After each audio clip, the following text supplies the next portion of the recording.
está começando o FloripaCast, o podcast aqui da Câmara Municipal de Florianópolis. E o nosso convidado de hoje é o vereador eleito João Padilha, que teve 3.173 votos nessa última eleição, no finalzinho de 2024. E a gente vai conversar um pouco sobre as expectativas para esse mandato agora de 2025. Vereador, muito obrigada pela sua presença aqui hoje com a gente.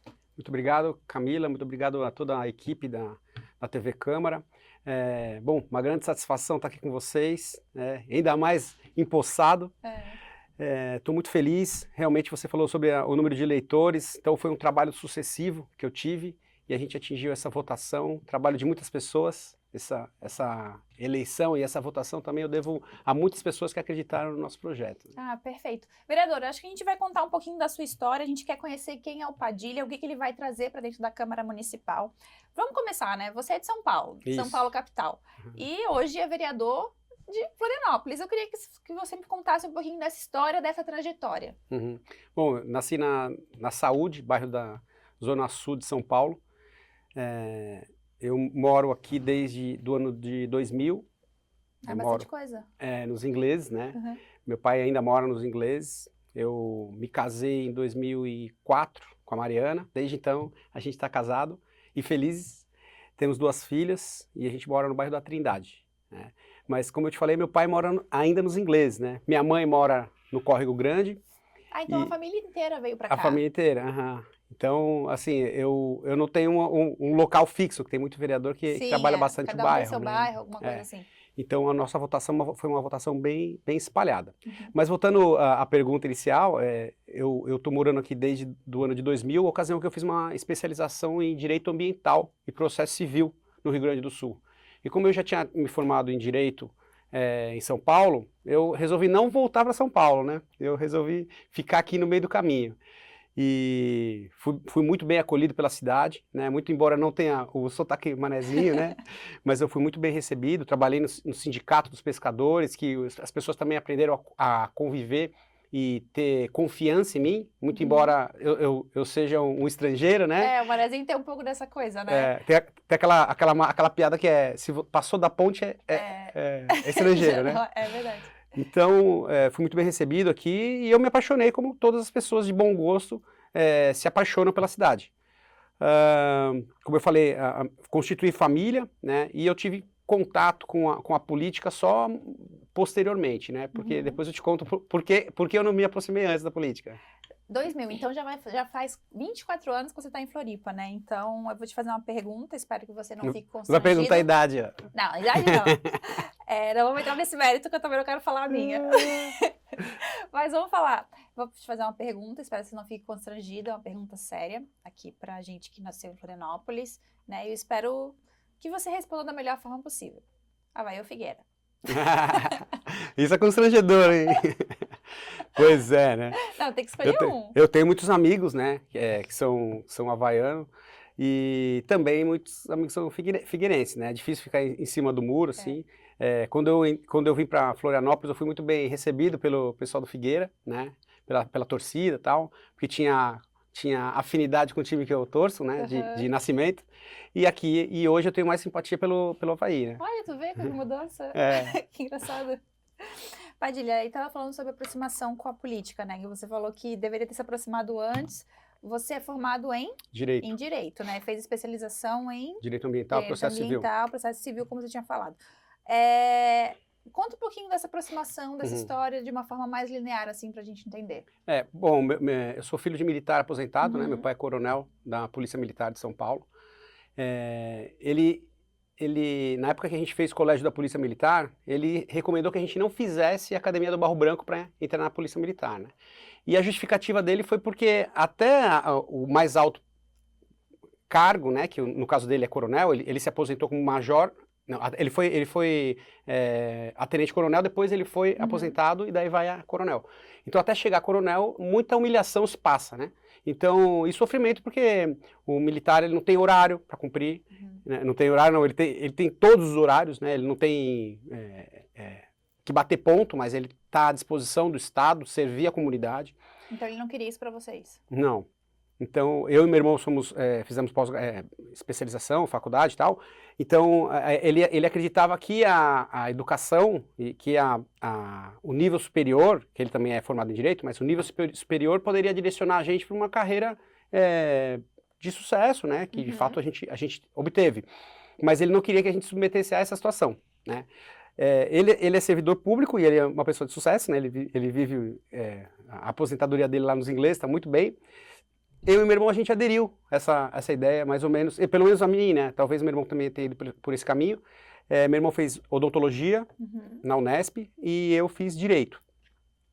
Então, referente à política, ele trabalhou para um secretário de obras em São Paulo, e ele conheceu coisas que não eram tão boas da vida pública, né? Eu não sei exatamente quais são os fatos, mas, por exemplo, o trato com as pessoas, né? Dentre outras coisas. E ele falou, eu também não quero que vocês sejam políticos, né? Porque ele falou isso a imagem que a gente tinha era de que os políticos não eram pessoas confiáveis, de político que não era idôneo, né? Então é mais ou menos nesse sentido, assim. E ele foi muito pontual nessa situação. E aquilo eu incorporei, mas sem fazer muito esforço, porque em determinado momento da nossa vida as pessoas falam pra gente, não discuta religião, política e futebol. Não debata política nem futebol. Então eu assimilei isso aí, acho que como muitos brasileiros, né? E só posteriormente, já na fase adulta, que eu tomei um pouco mais de conhecimento, que houve, de fato, uma insurgência da questão política, né? As pessoas tiveram que entrar no debate, né? Tiveram que adotar uma bandeira ou outra, assim. Foi um momento que eu tomei consciência da verdadeira política, assim, sabe? Isso foi quando? Isso foi em 2016. Em 2016, é recente, então. Recente. Tem 10 anos. Isso, né? 8 anos, praticamente. Sim. E eu passei a estudar também, né? Eu me interessei pela questão política, um pouco pela questão filosófica, né? E na sequência, né, depois de 2017, já havia um murmúrio da pré-candidatura do Bolsonaro, e foi onde eu mergulhei, assim, né? Eu entrei e sabendo que havia duas candidaturas, tanto do Bolsonaro quanto do Haddad, eu tive que me posicionar de uma maneira, assim, bem pontual. Foi onde eu entrei nos movimentos de rua, entendeu? Então você foi bem expressivo nessa questão de movimentos de rua, de liderança política. Como que foi esse processo? Foi. Então, como eu te disse, aproximadamente em 2016, eu conheci o Olavo de Carvalho, né, que é um filósofo brasileiro, e a partir dali eu comecei a desenvolver os estudos de uma maneira não tão com tanto afinco, né, mas comecei a me aprofundar com leituras mais básicas do professor Olavo, as aulas do COF, e eu comecei a tomar conhecimento de coisas que a gente não debate, talvez nem num ambiente político, assim, né? O Foro de São Paulo, questões que são mais profundas, a geopolítica, né, a influência da União Soviética nos países emergentes, né, tudo isso aí. Que daí influencia também na questão religiosa, né, porque tem influência comunista dentro da igreja, né, não é balela, é uma coisa que é estudada, que existem provas, né. Tem um livro que eu acho que quem tiver interesse de saber sobre isso é o livro do Yuri Alexandrovich Bezmenov, que é Subversão, um livro muito interessante. Ele foi ex-agente da KGB e ele falava sobre esses temas, né? Então ele fugiu da União Soviética e ele fez um livro e disse, isso está acontecendo. Queiram vocês ou não, isso é um fato, né? A CIA tem infiltrados, o Pentágono tem infiltrados, o governo tem infiltrado. Se tem infiltrado no Pentágono dos Estados Unidos, na CIA, qualquer outro país está submetido a isso, entendeu? Então estou falando superficialmente assim, mas tudo é política, né? No final das contas, né? E daí, a partir desse conhecimento, né, que foi uma coisa superficial, obviamente, né, eu fui mesclando com a minha vida de advocacia, minha família também, que eu dou muito prioridade. Eu comecei Você exercia já a advocacia aqui em Floripa? Sim. Não, eu sempre exerci, né? Eu me formei no ano de 2000 e eu já comecei a exercer, né? Daí fiz a pós-graduação de Direito Ambiental e Processo Civil, depois eu fiz IBET, que é Instituto Brasileiro de Estudos Tributários. Então eu fiz a pós-graduação também em tributário. Então, voltando um pouco, daí eu me debrucei sobre isso e em 2018 eu tive que tomar uma posição, né? Ou eu era Haddad ou era Bolsonaro. E aquilo entrou como uma luva, assim, porque eu sou filho de militar, sou católico, né? Constituí família. O meu perfil é esse perfil, né? O perfil que é do pessoal de direita é esse, mais conservador. E eu comecei a tomar conhecimento de várias coisas que a gente não sabe, né? Desde o debate que eu te falei que a gente não tem, né? E também de coisas que são coisas do dia a dia, né? Onde que uma lei orgânica pode influenciar no contexto de toda uma sociedade, aderindo ou não à Agenda 2030, por exemplo. Então são questões que são muito mais profundas do que o simples debate que aparece na tribuna, assim, né? As coisas são muito mais complexas, né? E eu comecei a tomar conhecimento disso e naquela época eu fiz montei um grupo chamado Conservadorismo Floripa, né? Porque eu não queria que as pessoas seguissem o movimento João Padilha, não, eu queria que seguisse o movimento... Seguisse uma ideia. E daí a ideia, ela surgiu e emplacou, assim, deu 15 dias de abertura de um perfil que eu fiz no Instagram, daí já tinha 4 mil seguidores, foi assim, uma explosão. E daí, sequencialmente, eu fiz desde adesivo, fazia manifestação, palestra, trazia nomes de fora para dar palestra para a gente, carro de som. Daí foi quando a gente colocou o carro de som por causa da campanha, daí eclodiu assim, um movimento muito forte, né? E isso no Brasil inteiro, né? Então eu interagi com muitas pessoas de fora também, conheci muitos dos políticos que hoje estão em Brasília, por exemplo, né? Até que em 2020... teve a campanha para vereador e eu não me sentia representado pelos vereadores que estão aqui, né? Então, tu não se elegeu em 2020, não entrou candidato? Não, então eu já estava há 20 anos em Florianópolis, né? Então assim, obviamente que a minha prestação de serviço para a comunidade como advogado, porque assim, eu sou advogado, tenho uma carreira boa, né? Não sou milionário, mas eu também gosto de fazer o bem. Então teve muitos clientes que eu atendia de forma menos custosa para ele, digamos assim, né? Para atender mesmo, para conseguir ajudar as pessoas. Porque, vou dar um exemplo, talvez vocês se lembrem, em 2012, um pescador na Barra da Lagoa, falecido, infelizmente, ele pegou um tubarão-martelo. Não sei se é da época de vocês, mas ele pegou um tubarão-martelo e era dia das crianças, Nossa Senhora da Aparecida, né? Dia 12 de outubro de 2012. Ele pegou e ele colocou uma rede de anchova às 5 horas da manhã, quando ele voltou no final de tarde, a rede de anchova tinha um tubarão. Tipo, e para eles aquilo é um cação, né? E ele pegou, levou o peixe para cima do trapiche e ele faz o que todo pescador faz, limpa, né? E quando ele enfiou a faca, ela estava prenha e começou a sair filhote. Então, assim, aquilo lá foi um trauma, porque o pessoal filmou, tinha criança, nossa, um negócio absurdo, assim.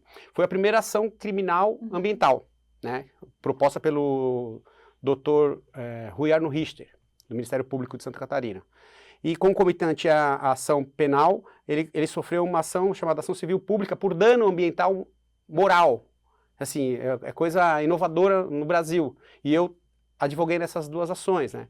Então, a justiça também corre na minha veia, né? Então, não era o objetivo dele causar esse abalo nas pessoas, né? E, o peixe, não me lembro na ocasião se ele era ou não restrito, né? A pesca, enfim. Mas, assim, ele teve uma defesa, tá? Isso estou exemplificando, né? Porque eu não admito injustiça, entendeu? Então, eu acreditei que eu poderia fazer mais pela cidade que me acolheu. Foi quando, em 2020, eu me propus a concorrer a vereador, né? Daí concorri no Partido Patriota. Em 2020? 2020. Daí, em 2020, eu concorri, fiz 1.103 votos, foi uma votação muito expressiva, assim. Mas eleição de rua, de falar com as pessoas, semáforo, sabe? Eu sempre fiz, eu tenho bastante simpatia, porque eu consigo conversar com as pessoas, não é tão longa a conversa, né? Mas a pessoa consegue olhar em você e você trocar uma ideia. Então, eu fiz 1.103 votos, só que não foi o suficiente para me eleger, nem teve suplência no meu partido, Partido Patriota, enfim. Mas foi uma experiência muito positiva. Em 2021, teve a questão da pandemia, né? E eu sou advogado, né? Eu dependo do teu desempenho, do desempenho dos servidores, por exemplo, que eles vão precisar de um advogado. Então, se o comércio da pessoa fechar, eu vou sofrer, né? Porque eu tinha clientes que tinham comércio, por exemplo. E a empresa, a escola, então tudo isso movimentou muito a minha realidade, né? E eu entrei de cabeça na luta pelos direitos constitucionais, né? Que é o direito a ir e vir, direito ao trabalho, direito à escola. E quando eu percebi que um decreto tinha derrubado o artigo 5º da Constituição, 7º, 170, eu entrei na briga tudo ou nada, né? Porque a gente não sabia nem se a gente ia sobreviver, Só que a Cláudia Raia pegou o Covid dentro de casa. Eu falei, dentro de casa eu não vou ficar. Minha mãe não me segurava dentro de casa, não é o governo que vai me segurar, né? Então eu fui pra rua e comecei a me manifestar contrário a isso aí. Só que eu percebi que tinha muita gente pensando a mesma coisa. Eu não era o único, né? E nisso a gente fizemos carreata, respeitando o distanciamento, toda aquela história toda, né? E a gente colocou 200 carros na rua. Isso foi na sexta, acho que o decreto do Jean entrou em vigor na quarta-feira, na sexta-feira a gente estava na frente do sítio. Isso foi 2020, né? 2020, né? Foi 2020 que saiu o decreto. Isso. Não foi 2021. Não, foi 2020, Então, foi na foi antes da campanha, na verdade. Então, aquilo lá também me projetou, né? Além das manifestações de rua, que acontecia aos domingos, né? Contra os abusos do STF e eventuais ações que tinham no governo Bolsonaro, essa situação também me deu uma movimentada. E as pessoas estavam mais politizadas, digamos, né? Porque elas tinham que optar, ou ia votar em fulano de tal ou fulano de tal, né? Eu lembro que minha sogra chegou para mim e falou assim, eu não vou votar no teu candidato, porque ele fala muito palavrão, ele é grosso, tal, não sei o quê. Eu vou votar no candidato lá de Curitiba, que era um senador, não me lembro o nome. E daí passou o tempo e eu continuando o meu trabalho, assim, né? Eu não tinha cargo, não tinha interesse em ter cargo público, não tinha interesse em pretensão política. E nesse meio tempo, o teu pai, como que foi quando você aderiu? Foi curioso. Eu queria saber, e o teu pai, como que ele reagiu a tudo isso? Na questão da campanha mesmo, eu aderi com muita veemência, né? Porque, assim, eu imaginei, se um candidato vai concorrer e ele ganha, era o candidato do PT, ele vai fazer o mesmo que ele fez em São Paulo. E você sabe que a reeleição acho que deve ter uma margem de reeleição de 70% no Brasil, né? Em São Paulo ele não se reelegeu, para você ter ideia da qualidade técnica que era o governo dele. E eu fiquei temeroso por isso. Falei, eu não quero que minhas filhas vivam no país comandado por um cara que vai pedir orientação no presídio, né? Que era o caso que o Lula estava preso em Curitiba. E eu falei, não, eu vou trabalhar nessa campanha, né? E eu nunca tinha trabalhado em campanha, foi curioso. E eu entrei de cabeça nessa campanha, né? E meu pai falou assim, você está fazendo campanha à toa, porque ele não vai ganhar. Porque existe um sistema, né? E o sistema não vai se adaptar à postura dele, à fala dele, né?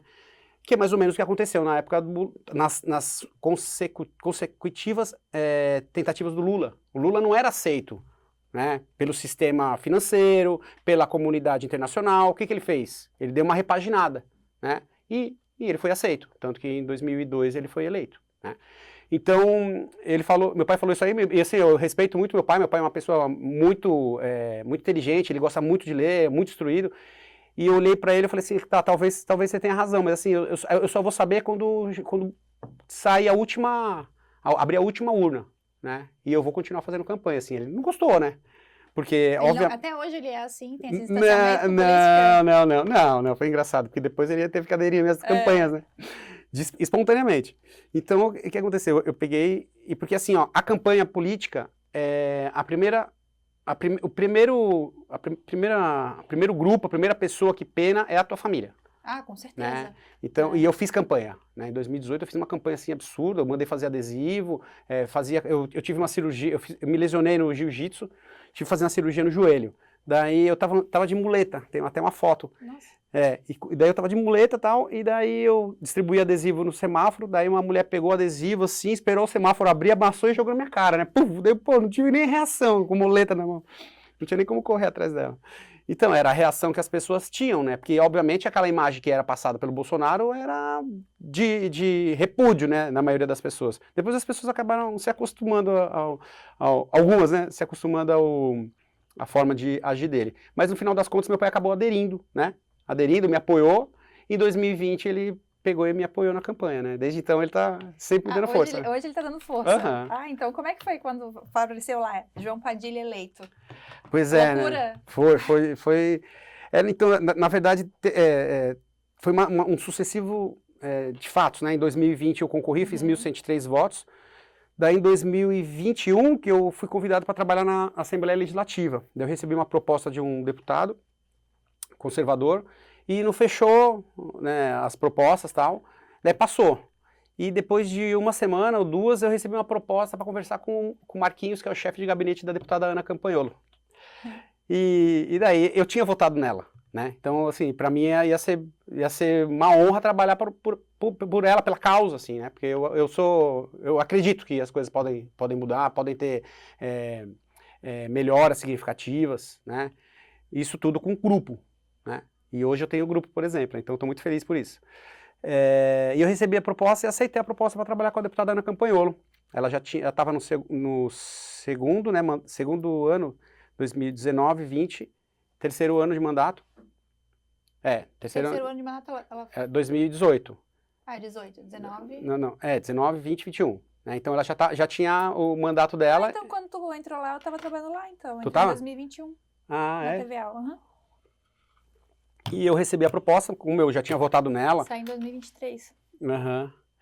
E daí eu aceitei e desde então eu continuei a trabalhar com eles, né? Então foi assim, mas foi uma guinada na minha vida, né? Uma guinada política, né? Eu trabalho contribuo na CCJ, né? Tem advogados e tal, mas eu contribuo na CCJ, mas a questão política aflorou. E nisso, o Kennedy Nunes, o deputado estadual Kennedy Nunes, ele recebeu uma proposta da Maris para assumir o PTB e concorrer ao Senado pelo PTB. Ele se elegeu. Só que ele tinha uma proposta, tinha proximidade com o Felipe Estevão, deputado Gessé Lopes, deputada Ana Campanholo. E o Kennedy Nunes. Então, no PTB, eles estando no PTB, já ia ser a segunda maior bancada da LESC, né? E eu fui convidado para ser o presidente do PTB de Florianópolis. Na hora aceitei, né? Eu gosto do Kennedy Nunes, é uma pessoa incrível. Ele não se elegeu senador, não, foi o Jorge Seife. Não, mas não teve um outro? Não. Não, foi deputado estadual. O Jorge Seife. Deputado federal. E daí eu recebi a proposta e tal, e a princípio já tinham 4 candidatos, né? O Kennedy ao Senado, o Felipe Estevão, o Gessé Lopes e a Ana. Eu falei, beleza, tá tudo certo. Só que nesse meio tempo, o Bolsonaro aceitou... Não, o Roberto Jefferson atirou na polícia, lembra daquela situação? Uma situação trágica lá, né? E depois o Bolsonaro foi pro PL e os vereadores foram convidados aí pro PL, e eles foram, né? E só que daí tinha a minha palavra dada ao Kennedy, né? Daí eu falei, não, eu vou ficar contigo. E daí eu concorri a... aquilo que você falou, né? Sim. E é uma dos maiores ensinamentos do meu pai, é isso, né? É assumir e cumprir com o que você fala, né? Então, eventualmente pode ter uma falha, mas não falha consciente. Então, eu prezo sempre pela palavra e pelo cumprimento do que é dito. João, a gente está chegando um pouquinho próximo do fim do nosso podcast, a gente tem 30 minutinhos de fala aqui. Diante de tudo isso que a gente conversou, dessa história que você me contou, né, desse processo desde quando você saiu de São Paulo, formado, foi fazer especialização no Rio Grande do Sul, escolheu Florianópolis, depois a família veio, o envolvimento com a política lá em 2016. O que esperar do João Padilha aqui na Casa Legislativa da capital de Santa Catarina, né, na Casa Legislativa Municipal? O que a gente pode esperar nesses próximos 4 anos? Eu sei que é muito difícil fazer uma leitura e falar, eu vou fazer isso, porque a vida aí é uma surpresa, né? A gente geralmente a agenda, as pautas mudam muito rápido, né? E geralmente a gente vai dançando conforme as pautas vão nos conduzindo. Mas o que esperar e o que o João Padilha vai trazer para a Casa Legislativa nesses próximos anos? Bom, primeira coisa que você falou, quando você citou meu nome, foi a votação que eu fiz, né? Então, em 2020 eu fiz 1.103 votos, para deputada federal que eu concorri fiz 5.000 votos. E aqui em Florianópolis eu saí de 1.103 e fui para 1.500, então eu tive uma ascensão, meu nome estava indo bem, né? E na sequência eu fiz 3.173 votos. Eu só fui eleito, só foi reconhecida a minha votação na última urna.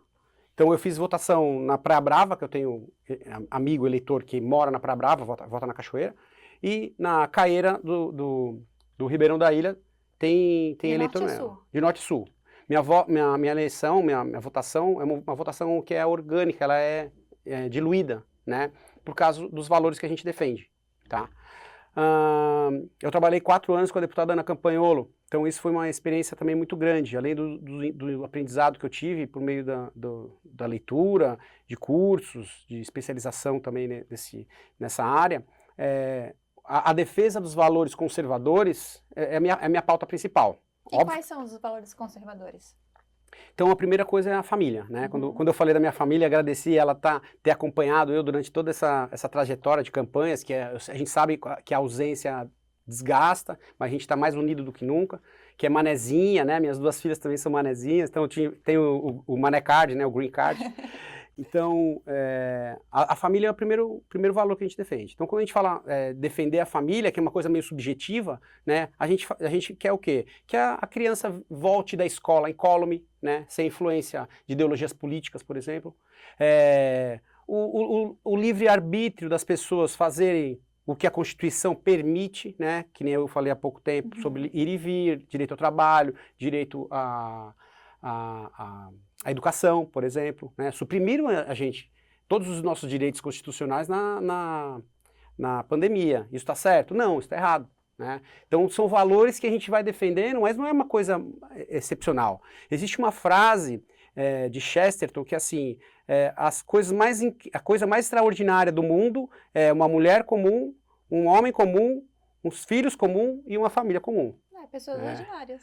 Pessoas ordinárias, né? Então, o que a gente defende? São os valores que a gente aprendeu com os nossos avós, né? Se você perguntar alguma coisa de ideologia para o seu avô, estando vivo, ele vai falar, pô, mas eu nem sei o que é isso aí, você está tirando onda, né? Então, assim, esses valores que eu consegui entender, consegui aprender, comecei a vivenciar com mais assiduidade aqui em Florianópolis, né? Desde a renda de bilro até a puxada de rede, por exemplo, isso aí são costumes, né? Que está na família, passa de geração por geração. Aquilo, por exemplo, a gente não pode cortar. Né? Por isso que mas tudo isso são costumes, tudo isso são valores que eles defendem também.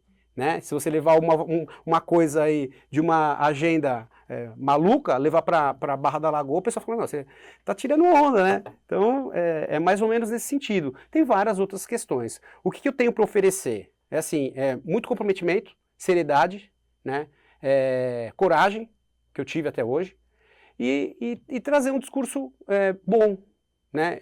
Acho que eu consigo agregar um debate, porque a gente tem a oposição hoje, por exemplo, tem vereadores da esquerda, vereadores inteligentes, que tem que fazer o quê? Eles puxam o vereador da oposição, né? Contrário, tem que puxar o nível do debate. Sim. A minha ideia é essa, né? O que eu consegui agregar para a gente puxar, para cada um fazer o que tiver de melhor para oferecer para a sociedade, sem contar as questões que são do vereador de rua, né? Porque eu tenho muito contato, eu sei trabalhar, a gente sabe onde estão os gargalos, as necessidades, isso daí são coisas que também eu vou agregar para a sociedade de Florianópolis. Perfeito, então. Ansioso para começar agora? Ansioso? Já passamos por essas fases de posse e tal, agora é a emoção de assumir, né? De assumir realmente, de viver aqui o dia a dia, subir em plenária, discutir. Como você falou, né? Aquela rotina do vereador, que não é só aqui no plenário, na sessão ordinária, isso é extremamente importante. Mas é estar ali em contato com o cidadão, com o morador. Eu acho que o vereador é esse político, né? Esse político que a gente tem... De todos os políticos, acho que o vereador é aquele que a gente tem mais contato, né? Então, a gente consegue, ele está no nosso bairro, a gente consegue falar fácil com ele, a gente consegue que ele resolva, às vezes, um buraco na nossa rua, uma situação. A gente tem bastante contato com esse político, né? Então é isso, eu desejo boa sorte, sucesso nessa nova caminhada e espero... Assim, que o debate se enriqueça, né? Eu acho que isso é importante, a política é isso, é debater, nem todo mundo tem as mesmas ideias, mas eu acho que, como você disse, puxar um debate inteligente, um debate respeitoso acima de tudo, acho que isso é importante, né? Sim. Eu fui muito bem recebido por todos os vereadores, todos, sem exceção.